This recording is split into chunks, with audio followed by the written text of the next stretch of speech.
A democratic government refer to a representative government. दूसरे शब्दों में डेमोक्रेटिक गवर्नमेंट को एक रिप्रेजेंटेटिव गवर्नमेंट कहा जाता है, in which people of a country do not participate directly but their elected representative take decision for them. अब देखिए, क्योंकि आजकल के जो देश है उनकी पॉपुलेशन बहुत ज़्यादा होती है, इतनी ज़्यादा पॉपुलेशन होती है कि हम लोग डायरेक्टली पार्टिसिपेट नहीं कर सकते। देश को चलाने के लिए हम मीटिंग्स में डायरेक्टली पार्टिसिपेट नहीं कर सकते, इसीलिए हमारे द्वारा चुने हुए रिप्रेजेंटेटिव प्रतिनिधि जो है वो हमारे बिहाफ पर डिसीजन लेते हैं।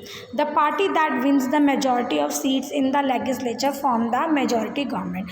जिस पार्टी के सबसे ज़्यादा मेंबर्स जीत कर लेजिस्लेचर में जिनको सीट मिलती हैं वही जो है सरकार बनाती है।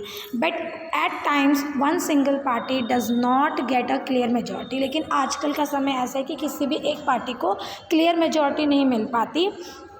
In that case a number of parties join together and form the government. ऐसी सिचुएशन में छोटी बड़ी बहुत सारी पार्टीज मिल जाती हैं और एक सरकार बनाती हैं। इस तरह की सरकार को कोलिशन गवर्नमेंट कहा जाता है। पिछले कई सालों से भारत में इसी तरह की सरकार बन रही है, क्योंकि किसी भी एक पॉलिटिकल पार्टी से बीजेपी है या कांग्रेस है या और कोई पॉलिटिकल पार्टीज है उनको क्लियर मेजॉरिटी नहीं मिल पा रही है। इसीलिए ये बड़ी बड़ी पार्टीज़ हैं, ये छोटे छोटे पार्टीज़ को अपने साथ मिलाकर जो है सरकार बनाती हैं, जिससे कोलिशन गवर्नमेंट कहते हैं। Alternatively the political party with the largest number of seats can form the government. अगर हम सीधे शब्दों में कहें, जिस पॉलिटिकल पार्टी को सबसे ज़्यादा सीट मिलती है वो सरकार बनाती है, if it receive the support of other parties and independent candidates. और अगर उसको सबसे ज़्यादा सीट नहीं मिल पाती है तो वो छोटे छोटे कैंडिडेट्स जो इंडिपेंडेंट कैंडिडेट्स होते हैं उनको और छोटी छोटी पार्टीज़ को मिलाकर भी सरकार बना सकती है। The parties that are in minority form the opposition. जो पार्टी माइनॉरिटी में होती है, यानी कि जिसको उतनी सीट नहीं मिल पाती, कम सीटें मिलती हैं, वो अपोजिशन होती है। अपोजिशन मतलब विरोधी दल होता है।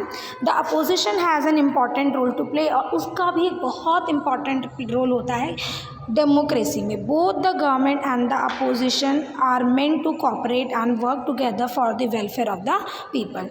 चाहे हम बात करें सरकार की, चाहे हम बात करें अपोजिशन की, दोनों ही जो मिलकर जो है एक साथ मिलकर काम करते हैं, कोऑपरेट करते हैं, ताकि वो जनता यानी कि लोगों की भलाई के लिए काम कर सकें। The government can not ignore the opinion of the opposition. It is the duty of the opposition to support major and policies that benefit the country.